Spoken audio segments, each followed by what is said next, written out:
We will have 160 million fully vaccinated Americans, up from roughly 3 million when we took office 5 months ago. We see why it matters. COVID-19 cases and deaths are down by 90% since January. Millions of fully vaccinated Americans are getting back to living their lives as they did before. Businesses are reopening and hiring and rehiring. And projected economic growth is the highest it's been. Projected growth is the highest it's been in 4 decades. And the bottom line is the virus is on the run, and America is coming back. We're coming back together. This is one of the greatest achievements in American history, and you, the American people, made it happen. But our fight against this virus is not over. Right now, as I speak to you, millions of Americans are still unvaccinated and unprotected. And because of that, their communities are at risk, their friends are at risk, the people that they care about are at risk. This is an even bigger concern because of the Delta variant. In today's briefing, we discussed how the Delta variant is already responsible for half of all cases in many parts of this country. It's more easily transmissible, potentially more dangerous, and it should be because of reconsideration. And look, let me put it another way. It seems to me it should cause everybody to think twice. And it should cause reconsideration, especially young people who may have thought that they didn't have to be vaccinated, didn't have to worry about it, and didn't have to do anything about it up to now. But the good news is that our vaccinations are highly effective. Fully vaccinated Americans have a high degree of protection, including against this Delta variant. Study after study after study has shown that since early May, virtually every COVID-19 hospitalization and death in the United States has been among the unvaccinated. So if you're vaccinated, you're protected. But if you're unvaccinated, you're not. And you're putting yourself, more importantly, maybe from your perspective, your family and your friends at risk. So please get vaccinated now. It works. It's free. And it's never been easier. And it's never been more important. Do it now for yourself and the people you care about, for your neighborhood, for your country. It sounds corny, but it's a patriotic thing to do. In today's briefing, we discussed how our administration is going to devote the remainder of the summer to a special focus on 5 ways to make gains in getting those of you who are unvaccinated vaccinated. Because here's the deal. We are continuing to wind down the mass vaccination sites that did so much in the spring to rapidly vaccinate those eager to get their first shot, and their second shot for that matter, if they needed a second. Now we need to go to community by community, neighborhood by neighborhood, and oftentimes door to door, literally knocking on doors, to get help to the remaining people protected from the virus. Look, equity, equality, it remains at the heart of our responsibility of ensuring the communities that are the hardest hit by the virus have the information and the access to get vaccinated. So, as we shift from these centralized mass vaccination sites where we're doing thousands of people a day, we're going to put even more emphasis on getting vaccinated in your community, close to home, conveniently, and a location you're already familiar with. First thing we're going to do, this includes 42,000 local pharmacies where folks with questions can talk to the pharmacists they know and already have dealt with. These locations overwhelmingly allow you to walk in without an appointment, get the vaccination when you're picking up your prescription or just going in to get your toothpaste or something else you need from a drugstore. Second, my team is going to place renewed emphasis on getting the vaccines to more and more family doctors and healthcare providers, so more Americans can get this shot at their doctor's office from the folks that they know and they trust the most. Third thing we're going to do, we're going to step up efforts to get vaccines to your family doctors and other doctors who serve younger people, so that adolescents ages 12 to 18 can get vaccinated, and as they go for back-to-school checkups or getting ready for the physicals they need for fall sports. Fourth, we're also intensifying our efforts to meet people where they are, outside of their neighborhoods, pharmacies, and doctor's office. This includes continuing to work with employers to make vaccination shots available at work, on the work site if possible, or give their employees paid time off to get vaccinated in a nearby facility. And fifth and finally, we're sending out more mobile clinic units out there to help people at special events, summer festivals, sporting events, as well as places of worship wherever we can find people gathered. In addition to these initiatives to continue to vaccinate the unvaccinated, we're stepping up our preparations to respond to the outbreaks we're going to see among the unvaccinated. For that, we're mobilizing what I'm calling COVID-19 surge response teams.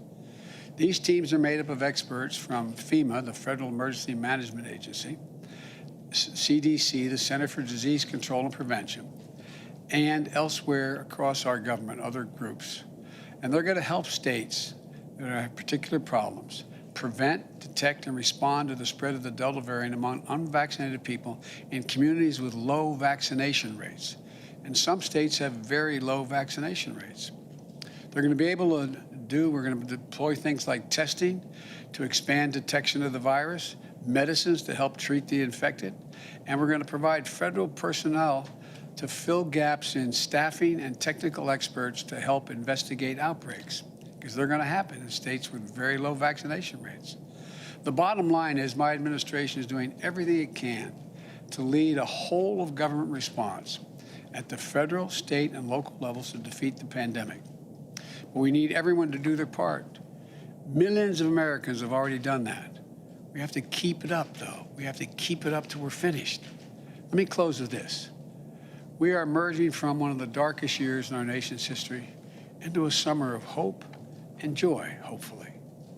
Think about where you were last year, where you are today, what you were able to do last year at this time and do today.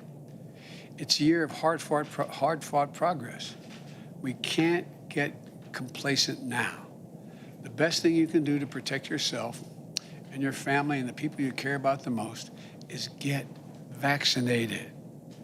The best things the community can do to protect themselves is to increase vaccination rates. You can do this. You can do this. Let's finish the job. Finish it together. God bless you all, and please get vaccinated. It makes a big difference. As I said, it's a patriotic thing to do. May God protect our troops. Thank you. Mr. President, on the latest ransomware attack, can you tell us if you believe that rises to the level of U.S. retaliation? I can tell you a couple things. I received an update from our national security team this morning. It appears to have caused minimal damage to U.S. businesses, but we're still gathering information to the full extent of the attack, and I'm going to have more to say about this in the next several days. We're getting more detail and information, but that's what I can tell you now, and I feel good about our ability to deal and respond. Thank you. Mr. President, you said every American should think twice about the Delta variant. What do you mean by that? Would you reconsider your air travel policy? And we've been listening to President Biden speaking at the White House about the U.S. vaccination effort. The president says there are now 160 million fully vaccinated Americans, and the projected economic growth of the country is the highest it's been in 4 decades. But the president said there are still lots of holdouts, and he has a message for those who are still unvaccinated. The Delta variant of the coronavirus is now responsible to close to half of all cases in the U.S., and he says if you are vaccinated, you are protected from severe illness from the Delta variant, but not if you are unvaccinated.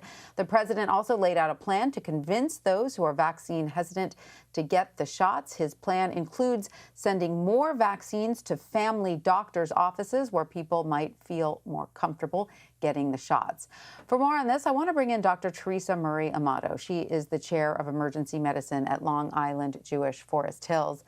Doctor, welcome. Great to have you with us. I want to start with one of the things that the president was talking about sending more vaccines straight to your family doctor's office. And I was just thinking about this in terms of pediatricians especially, because I know right now kids 12 and older can get vaccinated. And probably soon we'll be able to vaccinate even younger children. We don't know for sure yet, but the testing is certainly underway. And I know a lot of parents would feel more comfortable getting that shot right there in their pediatrician's office. Wouldn't you agree? So what we've learned here with the virus is that we have to constantly, change our strategies as needed. In the beginning, we were, really struggling with how do we store these vaccines. They needed to be kept at very, very cold temperatures, which probably would have precluded doctors' offices from being able to keep them in their office ready for use. And we did realize in the beginning we were going to be vaccinating large groups of people very quickly, which these large pods opened up and seemed to be what we needed at the time. But I agree, now that we're getting into a different phase, which we're really talking about children getting vaccines, and parents have a lot of questions. And what we have learned is when you ask parents about, their hesitancy for vaccinating their children, they really take their cues from their pediatricians, which is understood. They have a relationship and they have a trust. And so I do agree with this, with the president and the new strategy that trying to get these vaccines, especially now that some of them can be, kept at a different temperature, into a doctor's office, a pediatrician's office. You're going there for your checkups for school. Wouldn't you feel more comfortable having a very lengthy conversation where all your questions and concerns are answered, and then feel comfortable about vaccinating your child? So I agree that this seems to be the next phase of vaccinations. And Doctor, the president was again very adamant that those who are not vaccinated should get vaccinated as soon as possible. How much damage could this Delta variant do in populations where there are many unvaccinated individuals? So we don't have to surmise, we can actually see what's going on. Some of the states and counties that have a low vaccination rate, unfortunately, are seeing outbreaks like we saw back in the beginning of the pandemic, which is very unfortunate because we do know that the current vaccines are right now efficacious against this current virus, the Delta virus, as it's being called. I guess the concern I have is, what's the next variant? So the quicker we can get people vaccinated and stop the transmission, the more likely that we are going to be able to stop any further variants, which also could prove to be more dangerous and more easily transmitted. So I think now more than ever, I hope that people take this new variant as a reason for getting the vaccine, or to at least start the conversation with your physician. We know that the current vaccines will stop this variant, but we're hoping, that we don't have another variant that it won't be as effective for. And Dr. Amato, as I said earlier, the president mentioned that 160 million Americans will be vaccinated by the end of the week. We did fall short of that July 4th goal of, I believe, 70% of Americans. But so that is why this new initiative to try to figure out ways around this vaccine hesitancy. The president announced that the White House will also be working closely with local governments to ramp up vaccinations in those hotspots that we were just talking about. Do you believe that the president's new strategy, which is sort of becoming a little bit more localized at this point, do you think that this should be helpful? Yeah. So I think, when the vaccines first came out, I think the people that wanted to get them lined up very quickly and wanted to get the vaccines in their arms as quickly as possible. And again, I think coming at it from a very high level, even though they were working with the states, these large, vaccine sites were really what seemed to be what we needed at the time.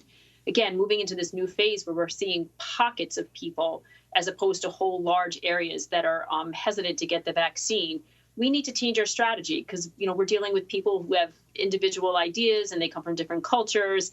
And so I think now really starting to change the focus to have the local community start to talk to their folks and find out what the hesitancy is about.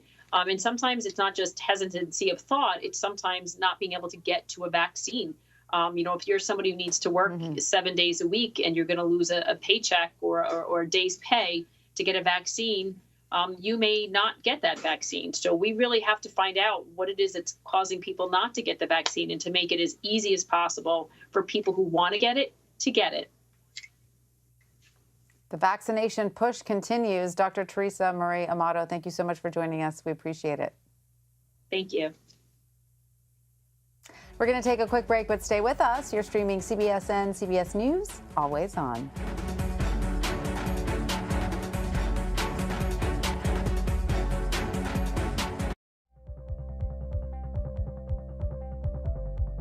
an original documentary on CBSN. Society is deeply uncomfortable with a woman holding power. For women, corporate America has been an uphill battle. You're emotional, you're harsh, you're cold. And it still is. That's when I realized womanness was at a disadvantage for me.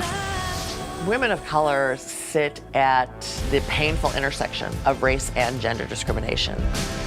You put in the work, then you're ultimately not the one who gets credit for it. Many professional women had to make a decision between employment and